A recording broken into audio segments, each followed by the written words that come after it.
Hello dear student. आज के इस वीडियो में हम लोग स्टार्ट करेंगे पाचक ग्रंथियाँ डाइजेस्टिव ग्लैंड्स क्या होती हैं। तो पिछले वीडियो में मैंने आपको बताया था कि इस तरह से मनुष्य के अंदर उसका डाइजेस्टिव सिस्टम, उसके कौन कौन से भाग होते हैं और उनके कार्य क्या होते हैं। तो आज के इस वीडियो में हम देखेंगे कि ये जो पाचक ग्रंथियाँ होती है ये डाइजेशन में किस तरह से हेल्पफुल होती हैं, किस तरह से योगदान करती हैं। तो सबसे पहले अगर हम बात करते हैं तो मनुष्य के अंदर जो पाचक ग्रंथियाँ होती हैं उनमें सबसे इम्पॉर्टेंट वाला जो भाग है वो है लार ग्रंथियाँ, सलेवरी ग्लैंड्स, जो कि मुख गुहा में उपस्थित होती हैं। मनुष्य में मैंने आपको पिछले वीडियो में ही बता दिया था कि मनुष्य के अंदर जो मुख गुहा होती है उसमें खास रूप से 3 जोड़ी लार ग्रंथियाँ पाई जाती हैं, जो प्रतिदिन लगभग 1.5 लीटर लार अर्थात सलाइवा का सिक्रीशन करती हैं। और इनमें मुख्य रूप से 3 तरह की लार ग्रंथियाँ होती थी, जिसमें ऑलरेडी डिस्कस हम कर चुके हैं। नंबर 1 पैराटिड ग्लैंड का, नंबर 2 उसका नाम था सबमैक्सिलरी, और नंबर 3 पर थी अधोजिह्वा ग्रंथि, सबलिंगुअल ग्लैंड। तो इस तरह से 3 लार ग्रंथियाँ थी जो कि माउथ कैविटी के अंदर उपस्थित होती हैं। और ये क्या करती हैं, इनसे लार स्रावित होता है जिसमें अमाइलेज, टाइलिन, ये विभिन्न तरह के एंजाइम होते हैं। टाइलिन, लाइसोजाइम वगैरह एंजाइम होते हैं जो भोजन को लुगदी में परिवर्तित करने का काम करता है, साथ ही उसे मीठा और लसलसा बनाता है। और इसके साथ ही जो लार ग्रंथियों से जो एंजाइम सिक्रीट होता है उसमें जो खास रूप से जो लाइसोजाइम होता है वो क्या करता है, वो भोजन के अंदर उपस्थित जो वायरस या बैक्टीरिया या सूक्ष्म ऑर्गेनिज्म होते हैं उनको एक तरह से नष्ट करने का कार्य करता है। इसी कड़ी में हम देखेंगे दूसरे नंबर पे। तो दूसरे नंबर की जो ग्रंथि होती है मनुष्य के अंदर वो खास रूप से आती है आमाशय या जठर ग्रंथियाँ, स्टमक और गैस्ट्रिक ग्लैंड। अब ये क्या है, जब मनुष्य में भोजन के पाचन की क्रिया मुख गुहा से शुरू होती है तो उसमें सबसे ज़्यादा जो इम्पोर्टेंट भाग है कि मनुष्य में जो लार ग्रंथियाँ होती हैं वो भोजन को पचाना स्टार्ट करती हैं माउथ कैविटी में, अर्थात भोजन का जो पाचन होगा वो मुख गुहा से शुरू हो जाएगा। और उसके बाद जो ओइसोफेगस है, जिसे हम ग्रास नली कहते हैं, जो हमारे गले में स्थित है, तो वहाँ पे भोजन का पाचन नहीं होता है। हमने आपको बताया था इसमें केवल पेरिस्टॉलिसिस होती है, क्रमाकुंचन गति होती है, जिसके माध्यम से भोजन आमाशय के अंदर पहुँचता है। अब जब भोजन आमाशय के अंदर पहुँच जाता है तो ऐसी स्थिति में आमाशय भी क्या करेगा, भोजन को पचाने में कुछ तो रोल प्ले करेगा ही। तो इस स्थिति के कारण जो नेचर ने एक अलग तरह की संरचना बना रखी है, तो आमाशय में भी हमने आपको बताया था बेसिकली 4 पार्ट होते हैं। तो इसमें भी लगभग 3 तरह की जठर ग्रंथियाँ, आमाशयी ग्रंथियाँ पाई जाती हैं जिनसे जठर रस का स्राव होता है। तो सबसे पहले नंबर की जो आमाशय में ग्रंथि होती है उसका नाम होता है कार्डियक ग्रंथि, कार्डियक ग्लैंड। अब ये कार्डियक ग्लैंड क्या होती है, तो जो कार्डियक भाग होता है, जो स्टमक का कार्डियक भाग होता है, उसके ऊपरी भाग में जहाँ पे ग्रास नली खुलती है वहीं पे कार्डियक ग्लैंड्स उपस्थित होती है। दूसरे नंबर पे आती है फंडिक ग्रंथियाँ, फंडिक ग्लैंड्स। इसमें क्या है, यह आमाशय का मध्य भाग होता है। जब यह आमाशय का मध्य भाग है तो इसमें खास रूप से पेप्सिन, रेनिन नामक एंजाइम का स्राव होता है, साथ ही गैस्ट्रिन नामक हार्मोन्स का भी इससे स्राव होता है। अभी ये क्या करेगा, इसके अतिरिक्त जो आमाशय में ये ग्रंथि होगी, फंडिक ग्लैंड होंगी, ये क्या करेगी, एसियल अम्ल का, हाइड्रोक्लोरिक अम्ल का भी सिक्रीशन करेगी, जो कि जठर रस को अम्लीय माध्यम प्रदान करने का काम करता है।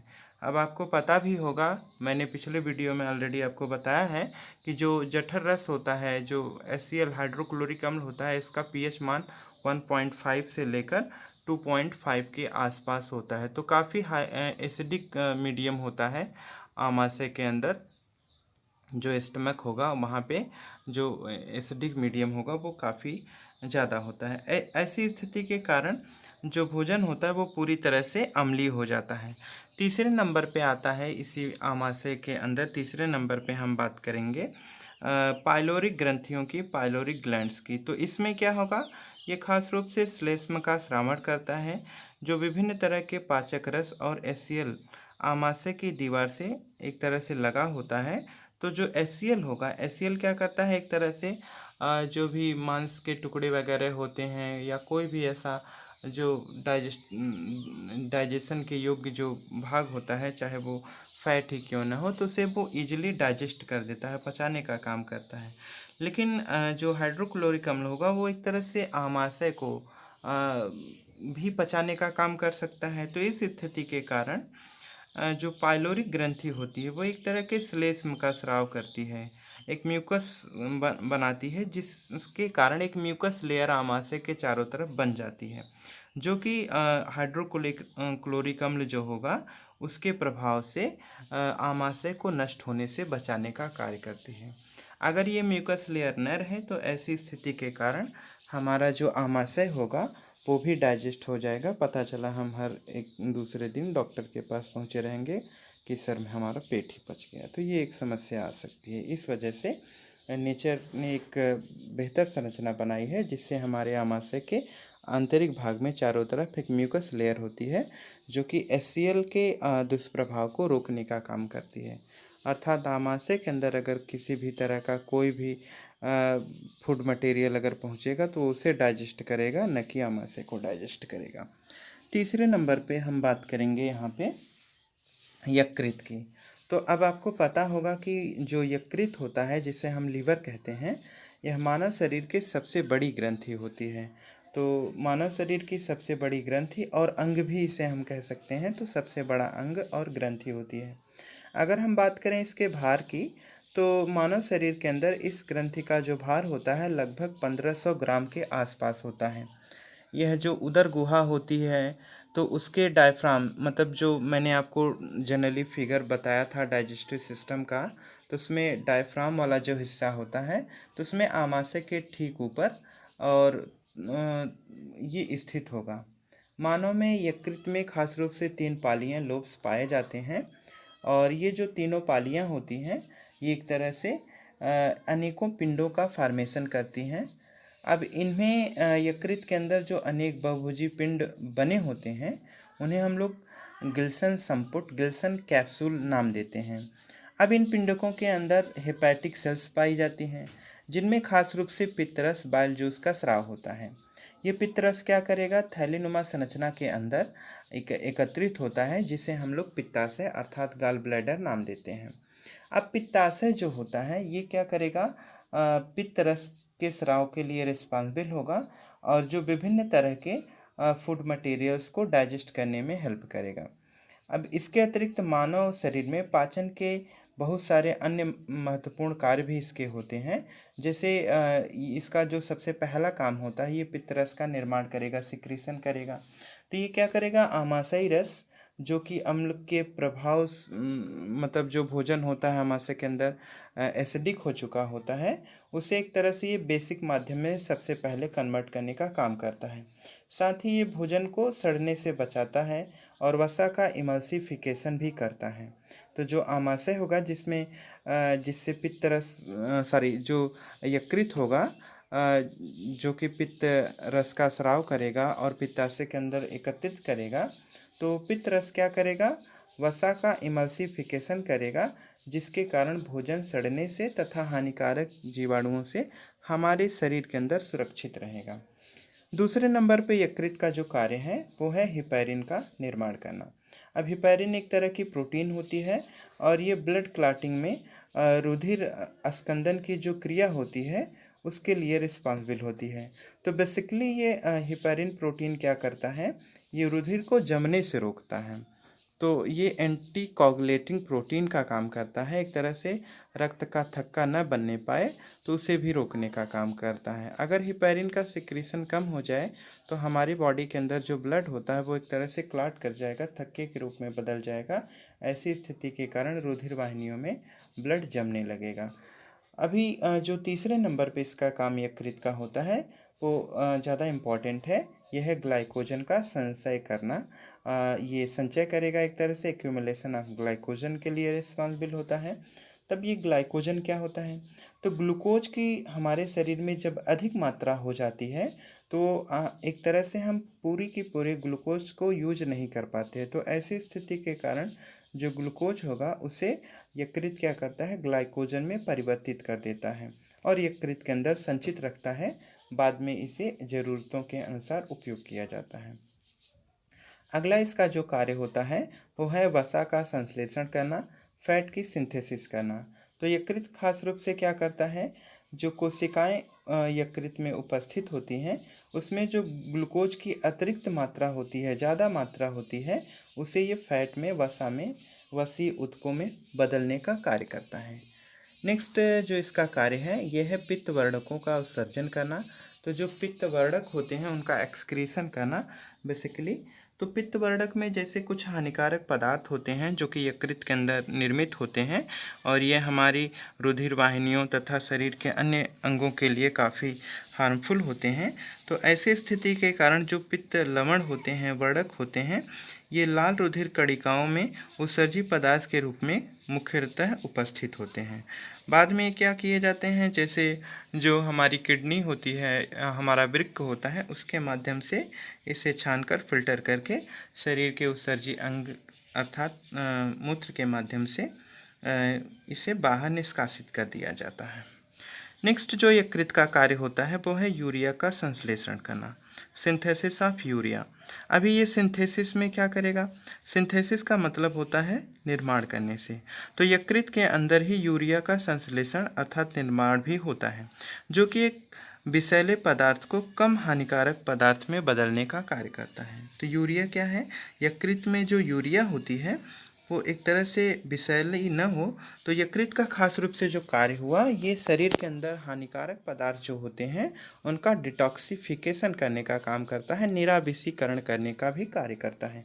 शरीर में उपस्थित हानिकारक अपशिष्ट पदार्थों के प्रभाव को कम करने का कार्य करता है। नेक्स्ट जो इसका कार्य है वो है रुधिर का थक्का बनाना। तो यकृत कोशिकाओं में खास रूप से एक प्रोटीन और होती है जिसे हम प्रोथ्राम्बिन तथा फाइब्रिनोजन प्रोटीन का नाम देते हैं। ये प्रोटीन क्या करती है, यकृत के द्वारा ही निर्मित होती है, जो चोट लगने पर रुधिर का थक्का बनाने के कार्य में उपयोग की जाती है। इसी कड़ी में हम देखेंगे नेक्स्ट पाचक ग्रंथि अग्न्याशय अर्थात पैंक्रियाज को। यह यकृत के बाद दूसरी सबसे बड़ी ग्रंथि होती है और अगर हम बात करें इसके लंबाई की तो ये लगभग 12 से 15 सेंटीमीटर लंबी तथा अंग्रेजी के बड़े अक्षर जे के आकार की होती है, जो कि उदर गुहा में आमाशय और जो शेषांत्र होता है उसी के बीच में स्थित होती है। अब यहाँ पे अगर हम देखें, एक अगर सामान्य मनुष्य में देखें इसके भार अगर हम देखें तो सामान्य मनुष्य में इसका भार लगभग 60 से 90 ग्राम होता है, जो कि एक मिश्रित ग्रंथि मिक्स्ड ग्लैंड कहलाती है। इसी के अंदर लैंगर-हैंस की द्वीपिकाएँ पाई जाती हैं। तो लैंगर-हैंस की द्वीपिकाएँ जो होती हैं ये घनाकार स्रावी कोशिकाएँ होती हैं जो अग्न्याशयी अंतःस्रावी भाग का निर्माण करती हैं और यही क्या करती हैं, अग्न्याशयी रस का स्रावण भी करती हैं। साथ ही इसी से अंतःस्रावी भाग इसका जो होगा वह हार्मोन्स का भी सिक्रीशन करने का कार्य करता है। अब हम देखेंगे अग्न्याशय में जो अग्न्याशय है, पैंक्रियाज है, इसके भी कुछ मुख्य कार्य होते हैं। तो सबसे पहले अगर हम बात करें तो इसमें अग्न्याशय क्या करता है, कई तरह के रस का एंजाइम का स्राव करता है, जिसमें खास जो एंजाइम है उसमें एमाइलेज तथा एमाइलोपेप्सिन है। ये एमाइलेज तथा एमाइलोपेप्सिन क्या करेगा, ये कार्बोहाइड्रेट के उस भाग को शर्करा में बदल देता है जो मुख गुहिका में लार के प्रभाव से बच जाता है। अर्थात इसमें क्या होगा कि यह कार्बोहाइड्रेट जो कि माउथ कैविटी में, बक्कल कैविटी में जिसका पूरी तरह से डाइजेशन नहीं हो पाता है, उसे भी ये पचाने का कार्य करता है। दूसरे नंबर पे इसका जो कार्य है ये लाइपेज तथा स्टीएप्सिन एक एंजाइम होता है। यह भोजन में उपस्थित जो वसा होता है उस वसा को वसीय अम्ल में परिवर्तित करने का कार्य करता है। बाद में ये क्या करता है, रुधिर तथा लसिका द्वारा अवशोषित कर लिया जाता है। तो लसिका जो ग्रंथियाँ होती हैं, लिम्फेटिक सिस्टम जो हमारा होता है, उसके द्वारा लाइपेज या स्टीएप्सिन जो एंजाइम होता है वो क्या करेगा, वसीय अम्लों को अब्जॉर्ब करने का कार्य करता है। तीसरे नंबर पे इसका जो काम है वो है ट्रिप्सिन तथा काइमोट्रिप्सिन का सिक्रेशन करना। अभी ये ट्रिप्सिन और काइमोट्रिप्सिन जो होते हैं ये भी प्रोटीन का पाचन करने में खास रूप से सहायता करते हैं। ये आमाशय में जो प्रोटीन होती है उसका आंशिक रूप से पाचन तथा जो आंशिक रूप से पाचन की क्रिया होती है उसमें पूरी तरह से सहायता करने का कार्य करते हैं। अग्न्याशय का जो दूसरा मुख्य कार्य है वह है हार्मोन्स का सिक्रीशन करना। और अग्न्याशय में खास रूप से एक हार्मोन्स लैंगरहैंस की द्वीपिकाएँ जो होती हैं, बीटा सेल उनकी लैंगरहैंस की द्वीपिका में कोशिका उपस्थित होती है जिसे बीटा कोशिकाएं कहते हैं, बीटा सेल्स कहते हैं। ये क्या करती हैं, इंसुलिन तथा अल्फा कोशिकाओं से ग्लूकेगान नामक हार्मोन्स का स्राव करती है। तो इसमें जो खास रूप से जो हार्मोन्स होते हैं ये कार्बोहाइड्रेट के उपापचय का जो नियंत्रण और नियमन होता है उसमें मुख्यतः रिस्पॉन्सिबल होते हैं। आप सभी जानते भी हैं कि जो इंसुलिन हार्मोन होता है वो एक तरह से हमारे शरीर के अंदर ब्लड के शुगर लेवल को मेंटेन करने का काम करता है। अगर इंसुलिन हार्मोन का सिक्रीशन डिस्टर्ब हो जाता है तो ऐसी स्थिति में एक बीमारी होती है जिसे मधुमेह डायबिटीज कहते हैं। तो ये डायबिटीज वाली जो समस्या बीमारी होती है ये मेटाबॉलिक डिसऑर्डर की वजह से होती है जो कि इंसुलिन हार्मोन के द्वारा ही कंट्रोल की जाती है। इसी कड़ी में हम देखेंगे नेक्स्ट पाचक ग्रंथि, आंतरिक ग्रंथियाँ, इस इंटेस्टाइनल ग्लैंड्स को। तो अभी जो इंटेस्टाइनल ग्लैंड्स होती हैं इसमें खास रूप से छोटी आंत की श्लेष्म कला में कई प्रकार की ग्रंथियाँ उपस्थित होती हैं। ये ग्रंथियाँ क्या करती हैं, इनसे एक विशेष तरह के हार्मोन्स का आंतरिक रस इंटेस्टाइनल जूस का सिक्रीशन होता है। ये इंटेस्टाइनल जूस क्या करता है, लीवर कुहन की दीवारें, क्रिप्स ऑफ लीवर कुहन्स की दीवारें जो होती हैं उनके साथ ये एक श्लेष्म का फॉर्मेशन करता है जो ब्रूनर्स ग्रंथियों के साथ गॉबलेट सेल चूसक कोशिकाओं का फॉर्मेशन करती हैं। और इनमें जो प्रमुख रूप से एंजाइम या रस होते हैं ये क्या करते हैं, इन्हीं क्रिप्स ऑफ लीवर कुहन्स या ब्रूनर्स ग्लैंड्स के अंदर उपस्थित होते हैं। अब ये जो आंतरिक रस होता है, इंटेस्टाइनल जूस होता है, इसकी एक और ख़ास बात होती है, यह हमारा जो दांत होता है उस पे जो एनामिल व डेंटाइन का की जो लेयर होती है उसे ये बैक्टीरिया और शर्करा के माध्यम से ये क्या करता है, उसका क्षरण करने का काम करता है। तो जो दांतों की जो कठोर परत होती है, एनामिल जो कठोर परत होती है उसे ये उसका ये क्षरण करता है, उसे नष्ट करने का भी काम करता है, जिससे कई तरह के सूक्ष्म जीवों के इन्फेक्शन के कारण मसूड़ों में सूजन व पस होने जैसी समस्या उत्पन्न होती है। तो ये रही पाचक ग्रंथियों के विषय में कुछ खास बातें। अगली कड़ी में हम देख रहे हैं नेक्स्ट जो हमारा टारगेट है। अभी तक मैंने आपको बताया कि मनुष्य में किस तरह से पाचक ग्रंथियां कार्य करती हैं। अभी यहाँ पर हम देखेंगे मनुष्य का पाचन तंत्र, डाइजेस्टिव सिस्टम में कौन कौन से इम्पॉर्टेंट भाग होते हैं और उनमें कौन सी क्रिया सबसे पहले इम्पॉर्टेंट होती है और कौन कौन सी क्रियाएं पाचन के समय संपन्न होती हैं। तो मनुष्य में जो डाइजेस्टिव सिस्टम होता है, ह्यूमन डाइजेस्टिव सिस्टम जो होता है उसमें जो सबसे पहली स्टेप होती है वो होती है अंतर्ग्रहण, इंजेशन। अब ये इंजेशन वाली प्रोसेस क्या होती है, अब यहाँ पे जो अंतर्ग्रहण की क्रिया होती है इसमें हम खास रूप से क्या करते हैं, जो मनुष्य है वो मुख्य रूप से भोजन को अपने मुख गुहा तक पहुँचाने का कार्य करता है। अब ये इंजेशन की जो क्रिया होती है, अंतर्ग्रहण की जो क्रिया होती है, ये अलग अलग जीवों के अंदर विभिन्न तरह से होती है। अगर हम बात करें कुछ जैसे एक कोश की जीवों की, एग्जाम्पल के तौर पे हम अमीबा या पैरामीशियम को ले सकते हैं।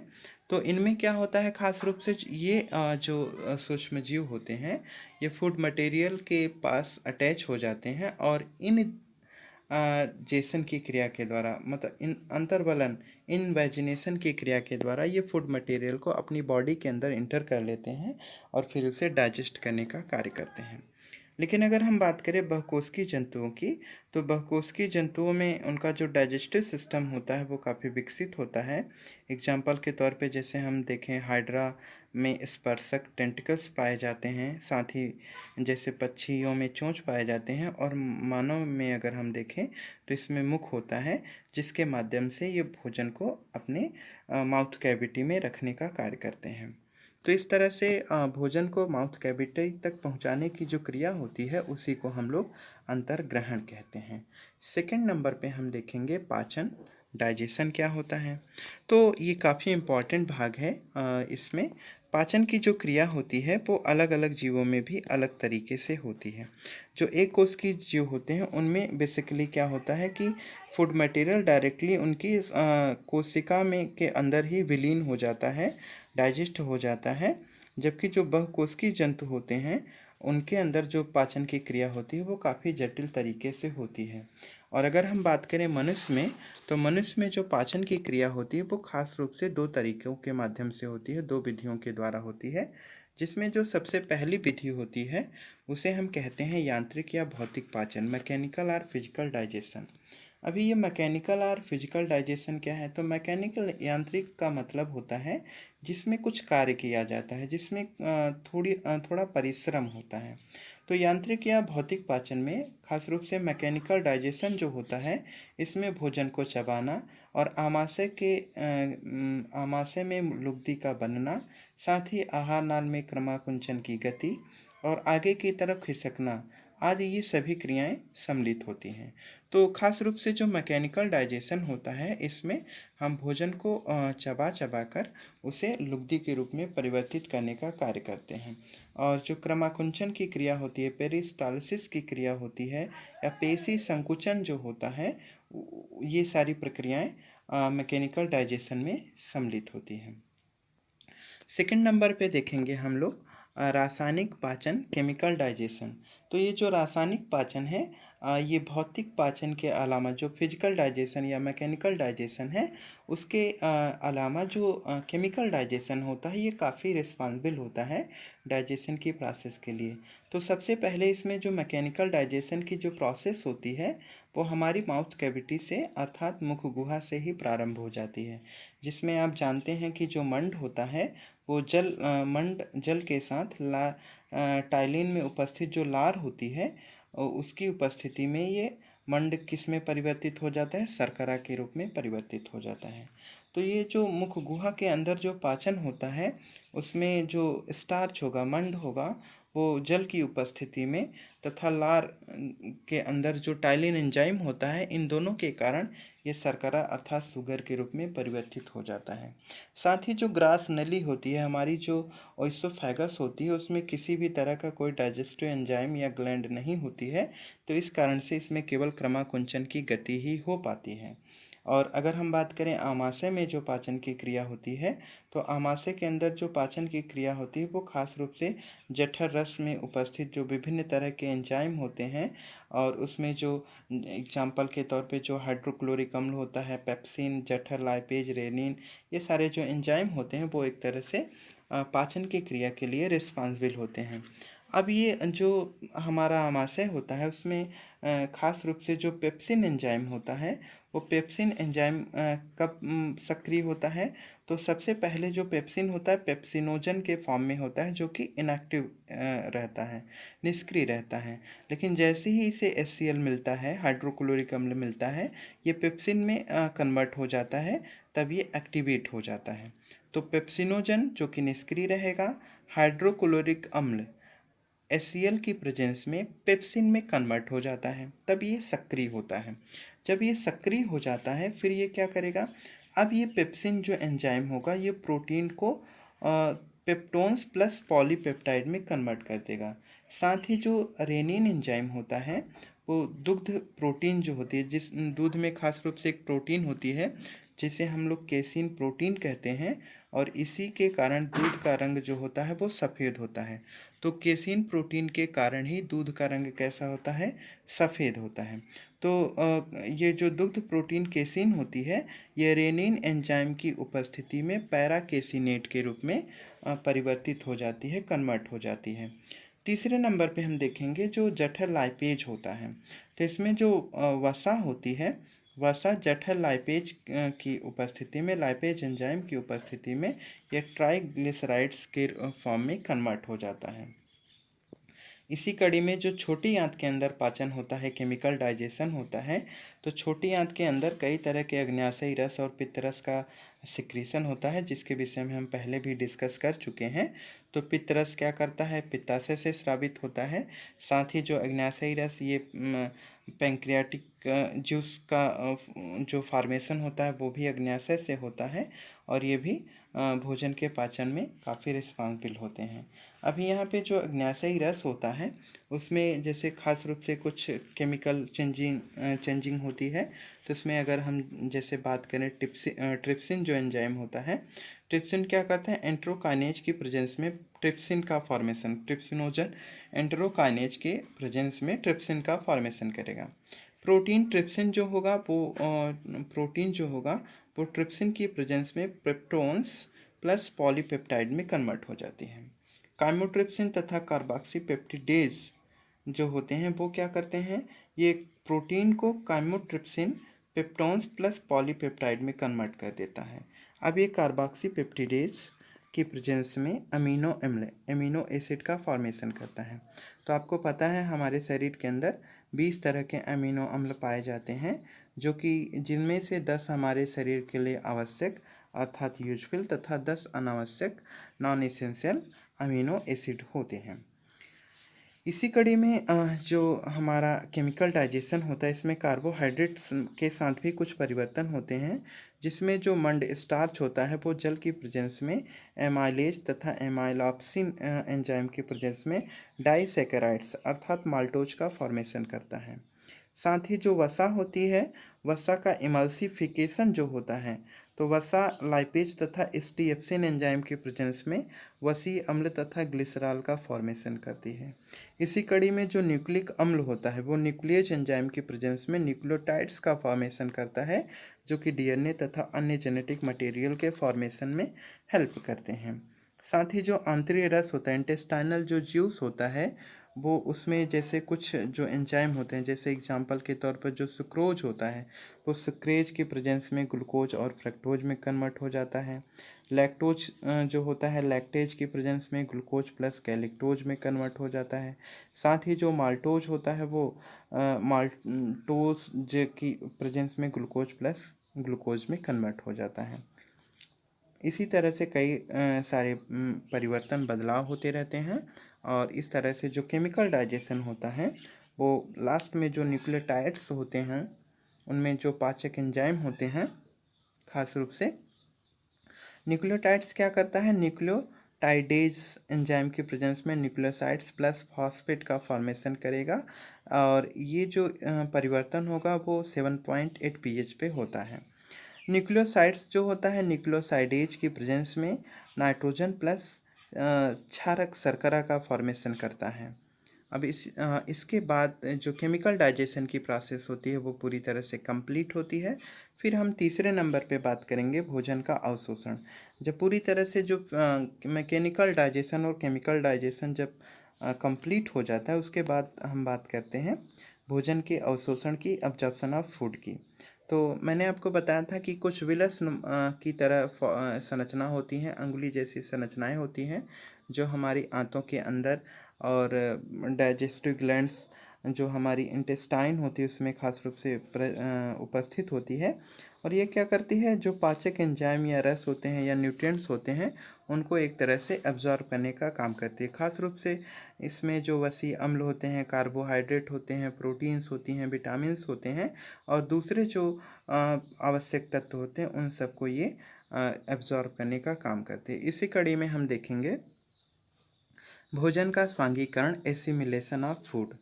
तो पाचन के पश्चात जो जटिल भोज्य पदार्थ होता है वो अत्यंत सरल तथा जल में विलीय हो जाता है, और इस रूप में कोशिका द्रव्य के अंदर जो जीव द्रव्य होता है इनका स्वांगीकरण कर लिया जाता है, अर्थात ये उसके अंदर पूरी तरह से मिला दिए जाते हैं, मिक्स हो जाते हैं।